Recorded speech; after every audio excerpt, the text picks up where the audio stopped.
할렐루야, 천국을 소망하시는 성도님들 반갑습니다. 저는 신천지 강사 남상봉입니다. 오늘 이 시간은 야고보서 1장의 내용을 본문으로 하나님의 귀한 말씀을 함께 나눠보도록 하겠습니다. 오늘도 이 열린 예배의 시간을 통해서 은혜 받고 깨달음 가져가시는 귀한 시간 되셨으면 좋겠습니다. 먼저 본문의 말씀 야고보서 1장 2절에서 4절의 말씀을 읽어보시겠습니다. 야고보서 1장 2절에서 4절. 내 형제들아, 너희가 여러 가지 시험을 만나거든 온전히 기쁘게 여기라. 이는 너희 믿음의 시련이 인내를 만들어내는 줄 너희가 알미라. 인내를 온전히 이루라. 이는 너희로 온전하고 구비하여 조금도 부족함이 없게 하려 함이라. 아멘. 네, 잘 읽었습니다. 신약 성경에 등장하는 야고보는 4명의 야고보가 등장을 합니다. 세베대 아들 야고보, 알페오의 아들 야고보, 유다의 아버지 야고보, 그리고 예수님의 형제 야고보가 있습니다. 오늘 상고해보고자 하는 이 야고보서는 예수님의 형제 야고보가 쓴 서신서가 되겠습니다. 야고보서를 기록한 야고보에 대해서 잠시 소개를 해볼까 합니다. 본문을 기록한 야고보는 예수님의 형제였지만 처음부터 예수님을 믿었던 것은 아니었습니다. 예수님의 형제는 예수님 외에 4명의 형제가 있었습니다. 마태복음 13장 55절을 보시면 야고보, 요셉, 시몬, 유다 총 4명의 형제가 있었다라고 얘기를 하고 있습니다. 어제까지 같이 지냈던 형이 어느 날 메시아라고 하니 도무지 믿기가 어려웠을 것 같습니다. 그러기에 요한복음 7장 3절에서 5절의 내용을 보시면 예수님이야 그렇다 쳐도 가족들의 입장에서 보면 동네에서 본인들을 바라보는 따가운 시선은 결코 쉽지 않았을 것입니다. 그러니 오히려 예수님이 메시아 행세를 하려면 고향을 떠나서 유대로 가달라고 얘기를 하고 있지 않습니까?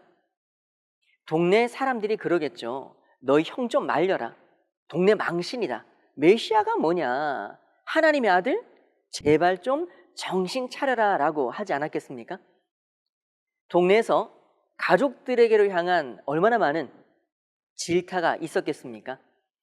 그런 현실 속에서 예수님을 메시아로 믿는 것은 가족이지만 결코 쉽지 않았을 것입니다. 이런 상황 속에 놓여 있으니 그 형제들이 예수를 믿지 아니했다라고 말하고 있는 것 아니겠습니까? 그리고 예수님께서 어머니와 그 형제들이 찾아왔을 때 누가 내 모친이며 누가 내 형제들이냐라고 말씀하시고 누구든지 하나님의 뜻대로 하는 자가 내 형제요, 자매요, 모친이라고 말씀을 하셨습니다. 마가복음 3장 31절에서 35절의 말씀도 우리 함께 읽어보시겠습니다. 마가복음 3장 31절에서 35절. 때에 예수의 모친과 동생들이 와서 밖에 서서 사람을 보내어 예수를 부르니 무리가 예수를 둘러 앉았다가 여짜오되 보소서 당신의 모친과 동생들과 누이들이 밖에서 찾나이다. 대답하시되 누가 내 모친이며 동생들이냐 하시고 둘러 앉은 자들을 둘러보시며 가라사대 내 모친과 내 동생들을 보라. 누구든지 하나님의 뜻대로 하는 자는 내 형제요, 자매요, 모친이니라. 아멘. 네, 잘 읽었습니다. 이처럼 예수님과 함께 살았던 그 형제들도 예수님의 초기 사역 때는 예수님을 믿지 않았던 것으로 보입니다. 하지만 그들은 결국 어떻게 되었을까요? 사도행전 2장에 오순절 성령이 임하는 마가다락방을 보니 그 자리에 예수님의 모친도 그리고 형제들도 함께하고 있는 것을 볼 수가 있습니다. 결국 예수님의 초기 사역 때는 믿지 않았던 야고보가 결국 예수님의 복음을 받아들인 것이고 십자가의 복음을 전파하며 순교의 길까지 걷게 되었던 것입니다. 야고보에게는 어떤 일들이 있었던 것일까요? 예수님께서는 십자가를 지시고 부활하신 후에 12제자와 500여 형제에게 나타나셨다라고 얘기를 하고 있습니다. 그리고 고린도전서 15장 7절에서 8절에 보시면 예수님은 그 형제 야고보에게 직접 나타나 보이셨습니다. 이 사건은 야고보의 신앙을 변화시키는 결정적인 계기가 되었고 야고보는 초대교회의 중요한 지도자로 성장하게 됩니다. 결국 예수님의 육적인 형제에서 하나님의 뜻대로 하는 영적인 형제로 거듭난 것이겠습니다.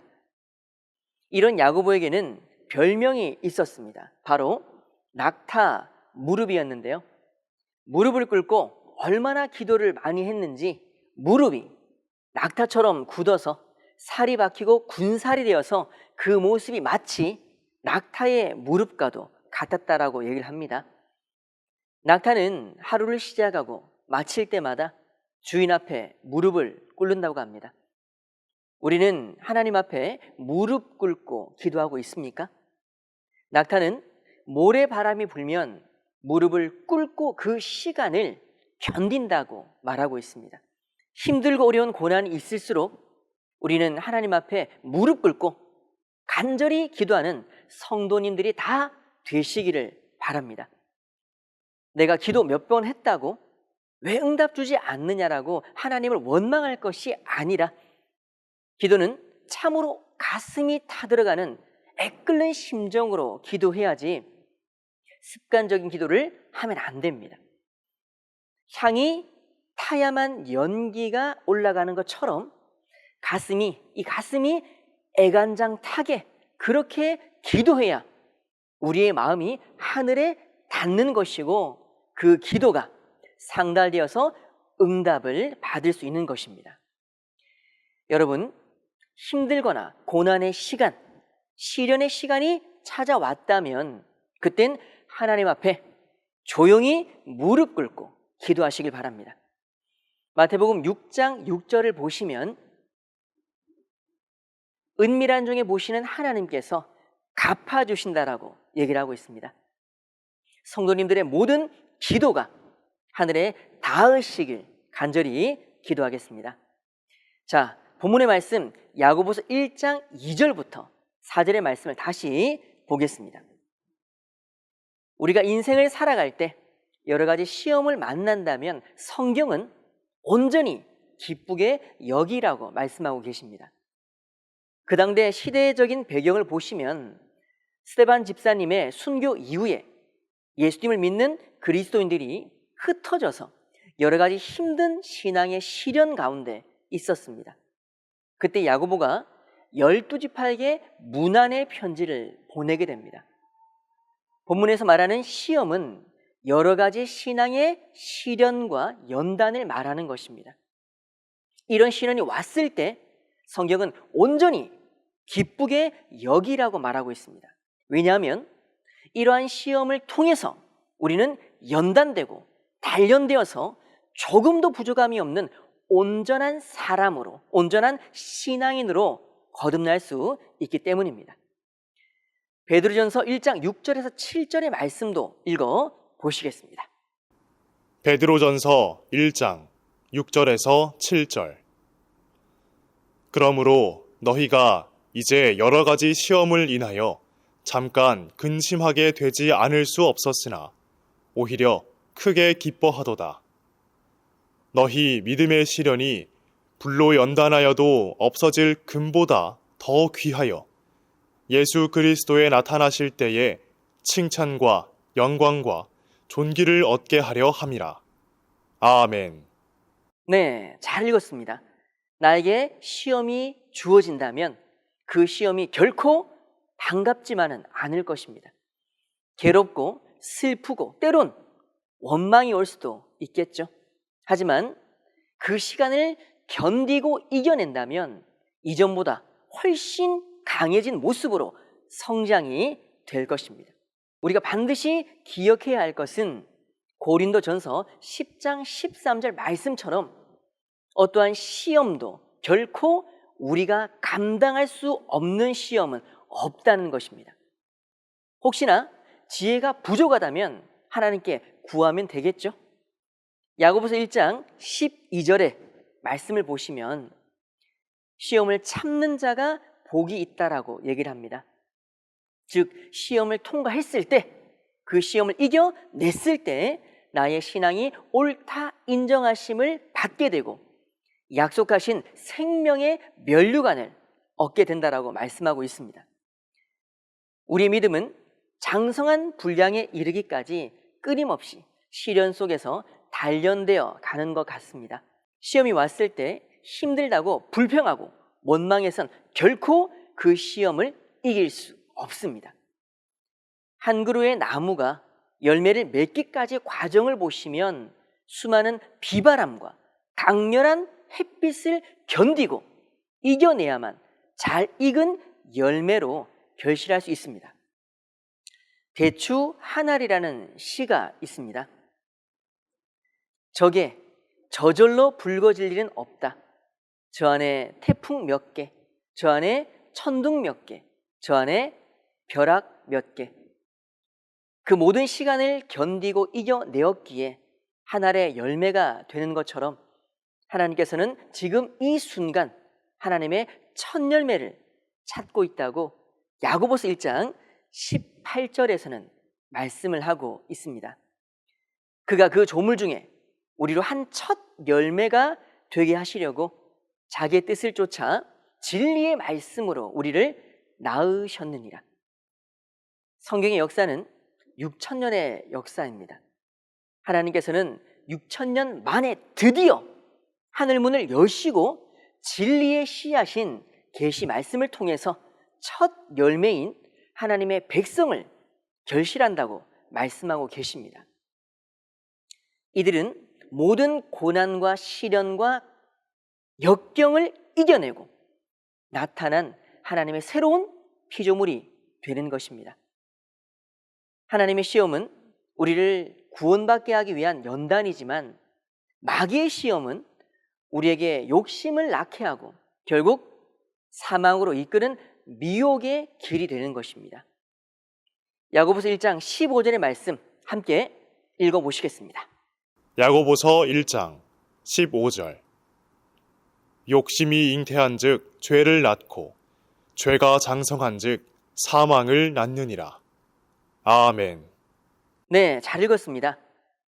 사랑하는 성도님들, 우리는 끊임없이 사단과의 전쟁 속에, 시험 속에 놓여 있습니다.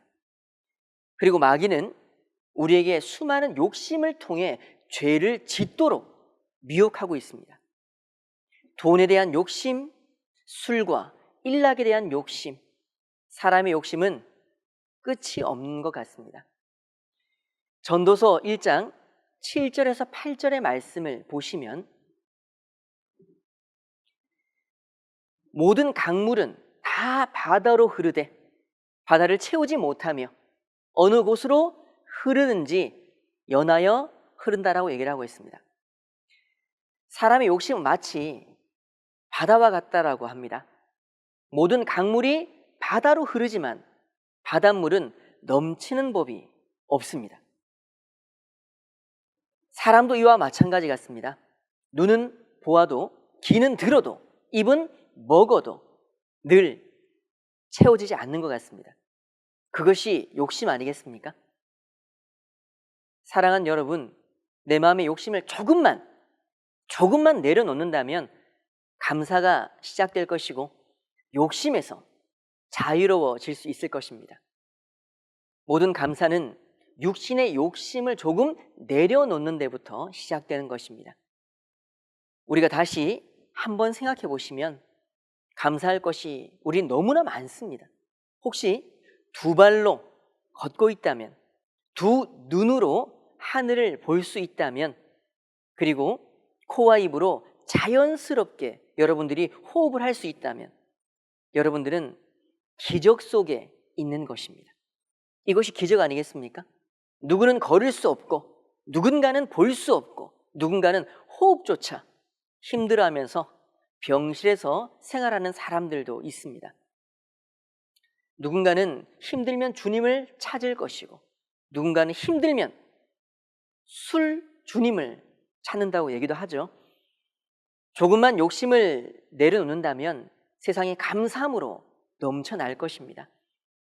야고보서 1장을 통해서 우리는 시험을 참는 자가 복이 있고, 이 시험이 나를 온전한 사람으로, 온전한 신앙인으로 만들어 간다는 것을 깨달을 수 있습니다.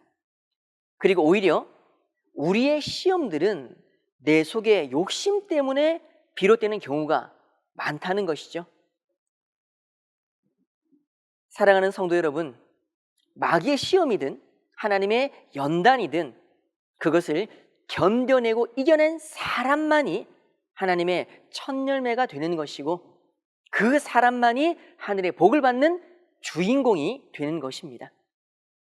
오늘 이 시간 열린 예배를 통해서 주신 이 말씀을 눈에 담고 마음에 담아서 야고보서 1장의 말씀을 다시 한번 읽어보시고, 나는 어떤 신앙을 해야 할 것인가 고민하고 묵상하시는 귀한 시간 가져보시면 어떨까요? 네, 오늘 말씀은 여기까지 하고 마치도록 하겠습니다. 다 함께 기도하겠습니다. 거룩하시고 감사하신 아버지 하나님, 오늘도 귀한 하루의 삶을 살아가게 해주심에 진심으로 감사를 올려드립니다. 오늘은 야고보서 1장의 내용으로 함께 말씀을 나누었습니다. 시험을 만나거든 온전히 기쁘게 여기라는 그 말씀처럼 하루하루의 삶 속에 힘들고 지치고 시험이 들 때마다 하나님을 의지하게 하시고 진리의 말씀을 의지해서 담대히 이겨나갈 수 있도록 도와주시옵소서. 우리가 의지할 수 있는 분은 오직 하나님밖에 없습니다. 하나님, 우리의 환경과 처지를 잘 아시오니 힘주시고 능력 주셔서 오직 이김으로 말미암아 하나님께 영광을 올려드리는 삶을 살아갈 수 있도록 도와주시고 함께하여 주시옵소서. 오늘 하루도 하나님의 살아계심을 체험해 나가는 귀한 하루의 삶이 될 수 있도록 도와주시고 감사드리옵고 예수님의 귀하신 이름으로 기도 올려 드리옵나이다. 아멘. 네, 감사합니다.